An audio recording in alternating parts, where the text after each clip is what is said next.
បាទជម្រាបសួរពុកម៉ែបងប្អូនជាទីមេត្រីនៅថ្ងៃនេះដែរខ្ញុំបាទសូមលើកយកព័ត៌មានមួយដែលមានចំណងជើងថានារីក្រៅអូខេអ្នកហៅភ្ញៀវអ្នកគិតលុយបាទភ្នំពេញហេតុការភ្ញាក់ផ្អើលប្តឹងសមត្ថកិច្ចឲ្យជួយអន្តរាគមន៍បន្ទាប់ពីថៅកែហាងរឹបអូម៉ូតូរបស់បរិស3នាក់ដែលចូលច្រៀងខារ៉ាអូខេផឹកស្រា10អស់មួយគិតលុយ$246អត់មានលុយឲ្យថៅកែហាងបង្កឲ្យមានការភ្ញាក់ផ្អើលកាលពីវេលាម៉ោង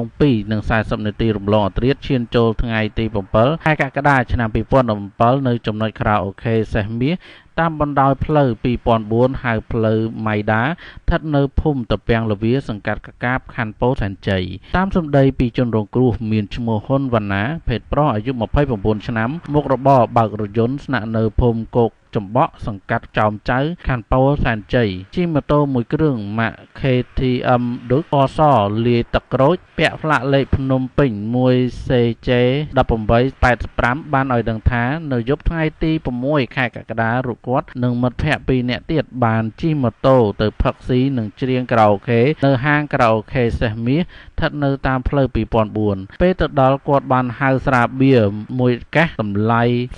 $35មានហ្វ្រីម្ហូប4មុខនិងបានហៅនារីខារ៉ាអូខេ3នាក់ទៅអង្គុយកំដរព្រមទាំងនារីជាអ្នកចាក់ខារ៉ាអូខេនិងអ្នកចាប់ទឹកកកផងដែរប្រភពដដែលបន្តទៀតថាដោយសារតែពួកគាត់ហៅស្រាបៀរមួយកេសមានហ្វ្រីម្ហូប4មុខហើយរូបគាត់មិនបានហៅម្ហូបបន្ថែមទៀតទេខណៈដែលកំពុងតែអង្គុយហូបស្រាប់តែនារីខារ៉ាអូខេដែលអង្គុយកំដររួមតុជាមួយនោះបានហៅម្ហូបមកអង្គុយញ៉ាំជាបន្តបន្ទាប់ព្រោះគាត់ក៏បានឲ្យយកម្ហូបត្រឡប់ទៅវិញដែរព្រោះគាត់មិនបានហៅទេតែនារីខារ៉ាអូខេទាំងនោះបានប្រាប់ថាម្ហូបដែលហៅរួចហើយមិនអាចយកទៅវិញបានទេពេលនោះពួកនាងចេះតែហៅមួយចានហើយមួយចានទៀតមានម្ហូបខ្លះមួយមុខដល់ទៅ2ចានតែសរុបទាំងអស់ម្ហូបដែលហៅមាន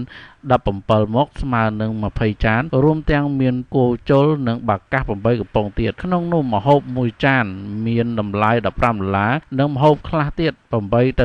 $7លុះពេលគិតលុយសរុបទាំងអស់ចំនួន$246ពួកគាត់អត់លុយគ្រប់ម្យ៉ាងទៀតម្ហូបទាំង17មុខនោះពួកគាត់មិនបានហៅផងម្ដេចត្រូវគាត់ជាអ្នកចេញលុយនិងមិនព្រមបង់លុយតាមវិក័យប័ត្រគិតលុយអស់$246នោះទេក៏ត្រូវមេការខារ៉ាអូខេខាងលើបានឃាត់ម៉ូតូរបស់គាត់យកទៅទុកនៅហាងខារ៉ាអូខេមួយកន្លែងនៅទល់មុខគ្នាមានយីហោសែនរីករាយជនរងគ្រោះបន្តទៀតថាបន្ទាប់មកថៅកែហាងខារ៉ាអូខេសែនរីករាយជាអ្នកចេញមុខដោះស្រាយដោយថៅកែហាងសែនរីករាយបាននិយាយថាយកម៉ូតូពួកគាត់ទុកហើយត្រូវផ្តិតមេដាយទទួលខុសត្រូវសងប្រាក់គ្រប់ចំនួននិងបើចង់សម្រាកនៅហាងរបស់គាត់ក្នុងម្នាក់មួយយប់$10ទៀតពេលនោះជនរងគ្រោះយកទូរស័ព្ទស៊េរីទំនើបគ្រាន់បើដែរចំនួន2គ្រឿងឲ្យទៅថៅកែហាងរីករាយជាថ្នូរទៅនឹងប្រគល់ម៉ូតូឲ្យវិញបែរជាបរោះជាថៅកែហាងវ័យក្មេងរូបនោះរងវាយពួកគាត់ហើយមានបំណងចោទថា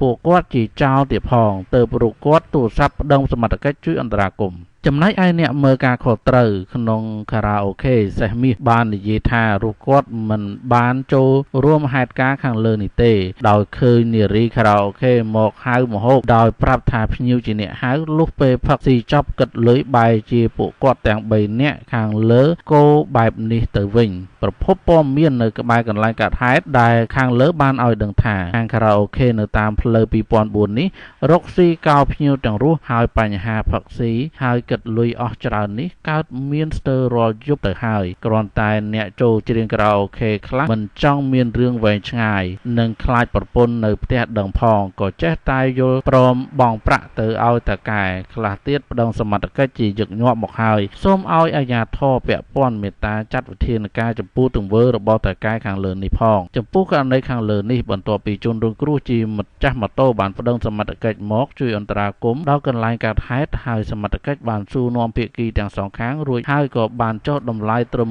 $100ចុងក្រោយបរិសទាំង3នាក់ដែលចូលច្រៀងខារ៉ាអូខេនោះយល់ព្រមបង់ប្រាក់ចំនួន$100ទាំងមិនអស់ចិត្តបាទពុកម៉ែបងប្អូនខ្ញុំបាទសូមបញ្ចប់រឿងរ៉ាវត្រឹមតែប៉ុណ្្នេះសិនតាក់ទងទៅនឹងបរិស3នាក់បានចូលច្រៀងខារ៉ាអូខេហើយនារីខារ៉ាអូខេជាអ្នកហៅភ្ញៀវជាអ្នកគិតលុយត្រឹមតែប៉ុណ្្នេះសិនបាទសូមអរគុណសូមជម្រាបលា